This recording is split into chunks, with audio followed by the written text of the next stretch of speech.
সামান্তরিক সূত্র সংক্রান্ত একটি ম্যাথ নিয়ে আমি তোমাদের মাঝে হাজির হয়েছি। তো আমরা দেখে আসি এটা আমরা সমাধান করব কি করে। কি বলেছে আমাকে, কোন বিন্দুতে ক্রিয়াশীল 3p ও 2p বলের লব্ধি আর, প্রথম বলকে দ্বিগুণ করলে লব্ধির মানও দ্বিগুণ হয়, তাহলে বলদের অন্তর্গত কোণ তোমাকে নির্ণয় করতে হবে। যেহেতু দুইটা বলের অন্তর্গত কোণ নির্ণয় করতে বলেছে, তাহলে আমাদের প্রথম ক্ষেত্রে কি বলেছে, প্রথম ক্ষেত্রে আমরা ধরে নিচ্ছি, ধরি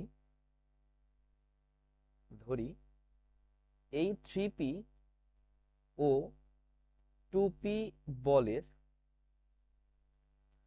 মধ্যবর্তী কোণ, এই দুইটা বলের মধ্যবর্তী কোণ আমি ধরে নিলাম আলফা। আমাকে এই আলফার মানই বের করতে হবে, এই জন্য আগে আলফাটা ধরে নিয়েছি। ঠিক আছে, কি বলেছে, শর্তটা কি দিছে, যে লব্ধি নিয়ে কথাবার্তা, লব্ধি আর হয়, আর প্রথম বলকে দ্বিগুণ করলে লব্ধির মানও দ্বিগুণ হয়, তাহলে বলদের অন্তর্গত কোণ নির্ণয় করতে, তাহলে লব্ধি নিয়ে কথাবার্তা। তাহলে এই ক্ষেত্রে 3p ও 2p বলের মধ্যবর্তী কোণ আলফা হলে বলদ্বয়ের লব্ধি কত হবে, আর হবে। তাহলে তুমি বলের সামান্তরিক সূত্র থেকে যে আর এর সূত্র পেয়েছিলে, লব্ধির যে সূত্র, আর স্কোয়ার সমান P square plus Q square, অর্থাৎ এখানে 3p তার উপরে স্কোয়ার প্লাস 2p তার উপরে square plus 2 into P Q, তার মানে 3p 2p তার সাথে কস আর বলদের মধ্যবর্তী কোণ আলফা। এইটা তুমি বলের সামান্তরিক সূত্র থেকে লব্ধি নির্ণয়ের বেলায় পেয়েছিলে। তো এইখানে দেখো 9p square plus 4p square plus 3 দুগুণে 6, 6 দুগুণে 12 পি স্কোয়ার তার সাথে কস আলফা। এটাকে আরেকটু সাইজ আমরা করতে পারি, 9 আর 4 13, 13টা P square plus 12p square cos alpha. এইটা কার মান পাইছি, আর স্কোয়ারের মান। প্রথম ক্ষেত্রে আমরা এটা পাচ্ছি, যে প্রথমে আমার যে বর্ণনাটা দেয়া ছিল সেইটা আমরা ফিল আপ করলাম। এইবার দ্বিতীয় ক্ষেত্রে কি বলছে তোমাকে, যে প্রথম বলকে দ্বিগুণ করলে, প্রথম বলকে কি করতে হবে, দ্বিগুণ, তার মানে 3p বলটা কি হবে 6p, লব্ধির মান কি হয় দ্বিগুণ হয়। তার মানে 3p বলটাকে যদি আমরা 6p বানাই দ্বিতীয় ক্ষেত্রে, আবার দ্বিতীয় ক্ষেত্রে কি 3p বলটাকে কি বানাবো, দ্বিগুণ করব 6p, ও আমাদের দ্বিতীয় বলটা ছিল 2p, 6p ও 2p বলের মধ্যবর্তী কোণ, মধ্যবর্তী কোণ কিন্তু চেঞ্জ হয়নি, বলছে কি মধ্যবর্তী কোণ একই আছে, তুমি নির্ণয় করো। বল দুইটার মধ্যবর্তী কোণ আলফা, এত হলে লব্ধিটা এবার কি হবে, দ্বিগুণ হবে।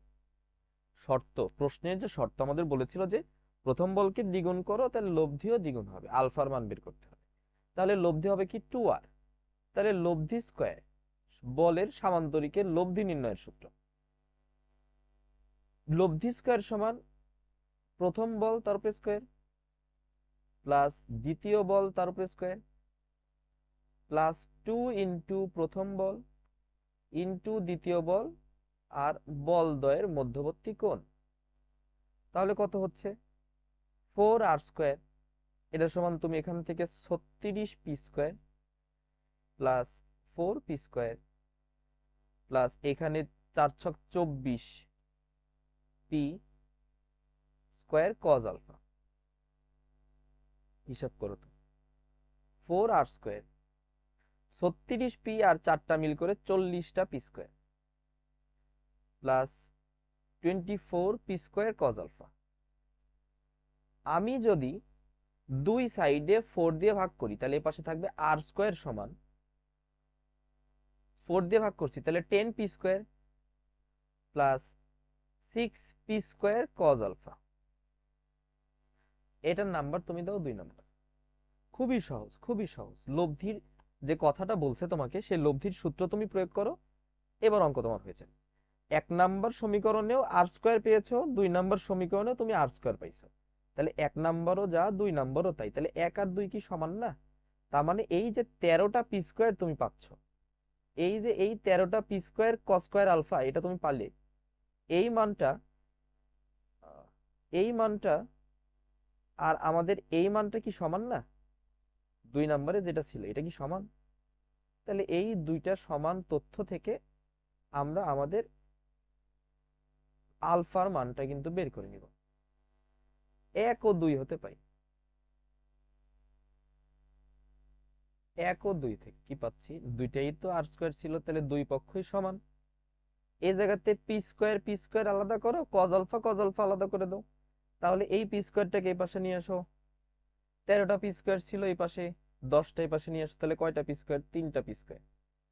এইটা সমান এই 12 পি স্কোয়ারকে ও পাশে নিয়ে যাও, এ পাশে ছিল 6টা পি স্কোয়ার, তাহলে এই পাশে 12টা নিলে -6 পি স্কোয়ার, তার সাথে কজ আলফা।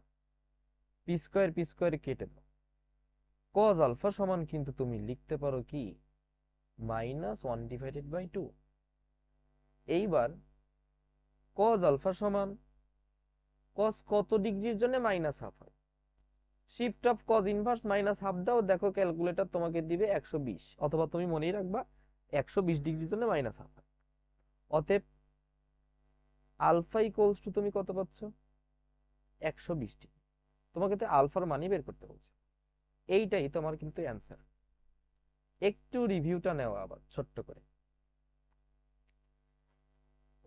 যে এই জায়গাতে একটা শর্ত দিয়েছিল 3p 2p যখন হচ্ছে তখন লব্ধি আর, আবার বলছিল দ্বিগুণ করলে, তার মানে প্রথমটা দ্বিগুণ 6p, আর 2p যখন হবে তখন লব্ধি 2r। সেখান থেকে তোমাকে আলফা করতে হবে, আলফার মান বের করতে হবে। আমরা 1 নম্বর সমীকরণ প্রথম ক্ষেত্রে বের করলাম, 2 নম্বর সমীকরণ প্রথম ক্ষেত্র থেকেই বের করেছি। 1 নম্বর সমীকরণ 2 নম্বর সমীকরণ যেহেতু একই জিনিস বেরিয়েছে, আর স্কোয়ার বেরিয়েছে, তাহলে আর স্কোয়ার সমান এই আর স্কোয়ার সমান, অর্থাৎ 1 নম্বর 2 নম্বর সমান থেকে আমরা আলফার মান বের করেছি। এর থেকে সহজ অঙ্ক স্থিতিবিদ্যাতে মনে হয় নাই। তো আমাদের এটা প্রথম ছিল সামান্তরিক সূত্রের সাহায্যে। সামান্তরিকের যে সূত্রগুলো অঙ্কগুলো আসবে আমাদের লব্ধির মান দিয়ে হোক, লব্ধির দিক দিয়ে হোক, সেগুলো প্রায় একই রকমের সিমিলার ক্যাটাগরির আসবে। তো আমরা পরবর্তী আরো একটা অঙ্ক নিয়ে তোমাদের মাঝে খুব দ্রুতই হাজির হব ইনশাল্লাহ। সে পর্যন্ত ভালো থাকো, আল্লাহ হাফেজ।